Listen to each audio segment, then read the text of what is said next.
I am Roz Greenspon.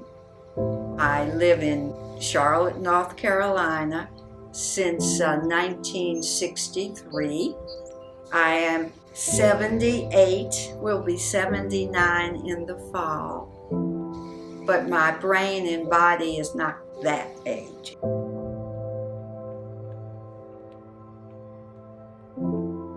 I grew up in a small town called Georgetown, South Carolina. I couldn't even spell diabetes. What did we know? And I like to tell people that I've been around a long time in the field of diabetes because I was about 32 when we founded the Charlotte chapter of the JDRF. And that's a long time. Who would have thunk that would have happened way back then? That's me and the boys. Keith is the oldest of my three sons, and he was born in 1962, the end of 62, and he was a beautiful, and still is, active kid, always had a baseball and a bat. He didn't seem sick to me. We went to the pediatrician I took the three boys for their annual checkup.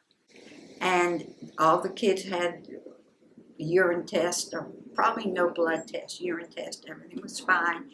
And then in walks Dr. Bryan, I'll never forget it. He said, "Miss Greenspon, your son has high sugar in his urine today."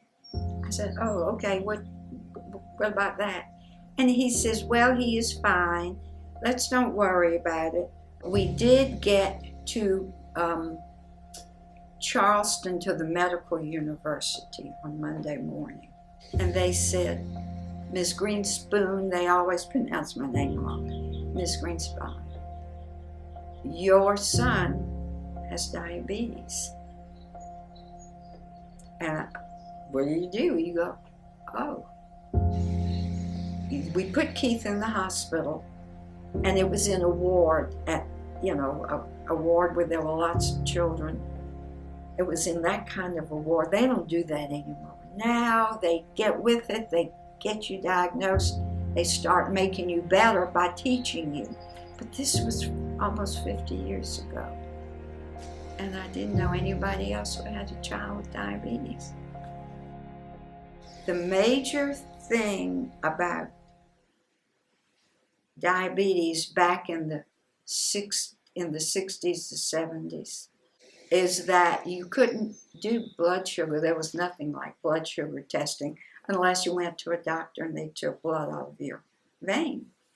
So we had to use a pill and urine. So we had a little test tube in a little holder and a little bottle of pills. 2 drops of urine, 5 drops of water. Keith used to have to pee in a bottle. How do you think an 8.5-year-old feels in a cup? We had paper cups. And I took one of those tubes. I had to do that 5 times a day, or maybe 6, and drop it in the test tube and watch it boil. And I remember just praying to God, please let it be blue, because blue means there's no sugar in his urine. Don't let it be orange. And we had a little color chart. That's how we decided how much insulin he needed, by this stupid color chart. Because how do you suppose you're colorblind? And there were different values of orange, and then light blue, and then blue. It never came out blue. And I just remember, swallowing my tears and saying, yeah, I guess this child really does have diabetes, but I never wanted to believe it. One time, he was maybe in the 6th grade, 7th grade, on the soccer team. We're going to Wilmington, North Carolina, overnight. And I said, you can't go. What do you mean I can't go? I said, well, Keith, who's going to help you with your insulin? And I remember Keith, he looked at me with that determination. And he said, if you think diabetes is ever gonna stop me from doing what I want to do, you're wrong, Mom. You know, people thank me for getting the Juvenile Diabetes Research Foundation started. I tell people it's Keith who is the hero, because he managed. He believed that he was fine. Occasionally his blood sugar would drop, and he would be very ill and make noises. He would throw up. It happened maybe 3 or 4 times. That was enough to let me know we had to do something.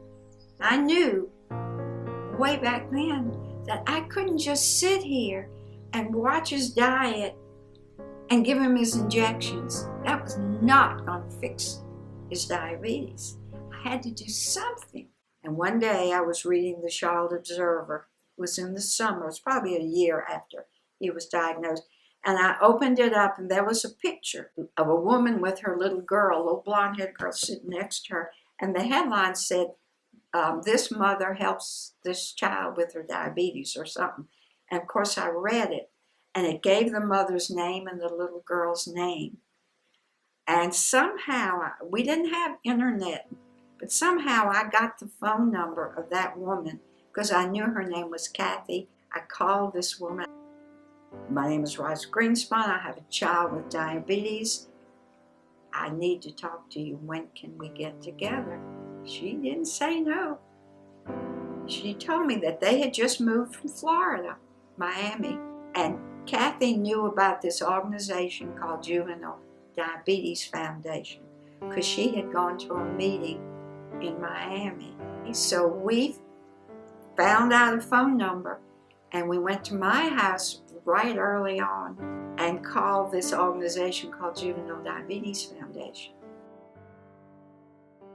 There were a number of people in Philadelphia who had children with diabetes, and they were going to cure diabetes by raising money and giving it to people who were doing research for diabetes.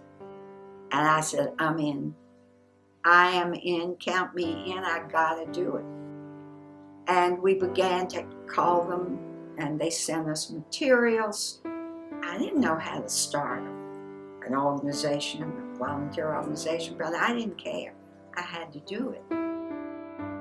The office, such as it was in my basement of my house. We started sending out information to pediatricians, and I think pediatricians would tell their patients' parents to call me. After a year, the office, the JDF office, was in a big box underneath our bed. And every Tuesday morning, I'd take it out and we'd go downstairs with it.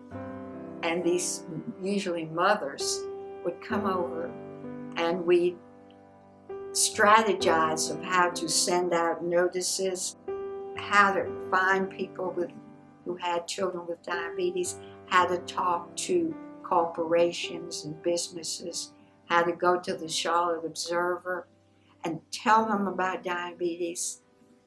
We just did it. And I can't tell you how we did it, but it became a way of life. And after a few years, I had the office of the JDF. We had one in Miami, one in Charlotte, and then the rest of them were up in New Jersey, in Connecticut, and New York. So I was the only real Southerner.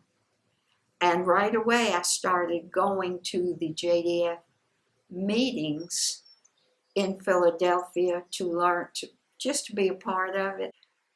But I think that having this goal of raising money to figure out what could be good for my child, and thereby thousands and hundreds of thousands of other children and adults, was what gave me the courage to stick with the JDF when we found it. JDF was the way we saved our own sense as our own life, because JDF is what gave us hope. Many of us were on the lay research committee that worked along with the professional research committee. I learned how to read applications about researching diabetes. And later down the road, I don't know how long it was, they decided to be more clear about the goal of this organization. And they added the word research. So now it's JDRF, but I still call it JDF. It's different from other organizations. It started out different because it was run by people like me who said, and I would say it, get out of my way. I'm curing diabetes. If you get in my way, I'll step on you. That's why now our children have pumps. My son with diabetes has a fabulous pump.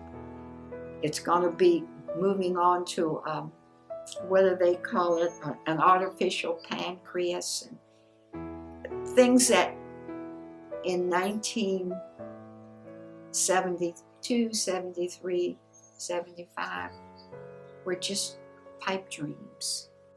People should never forget that these pumps and these fabulous gadgets that we have today that really work have not always been here. And if it hadn't been for thousands of people from the 1970 to now, we just didn't stop, thousands, we'd never be here.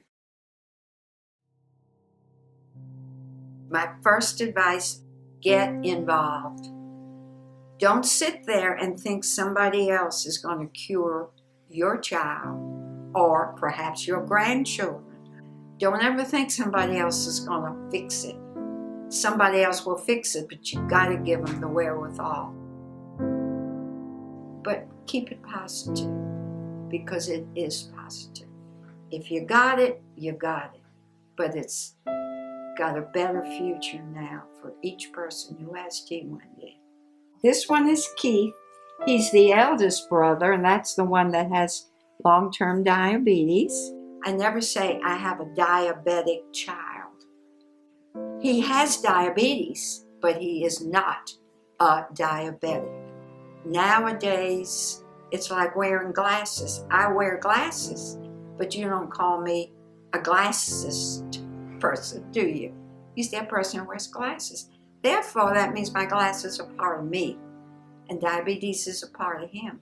But it doesn't really label him. I wish the whole world would change that statement.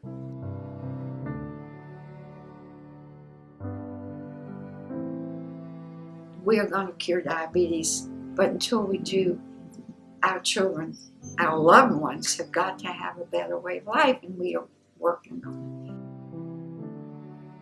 Well, I really feel like somebody. You are somebody. It's about time you recognize it.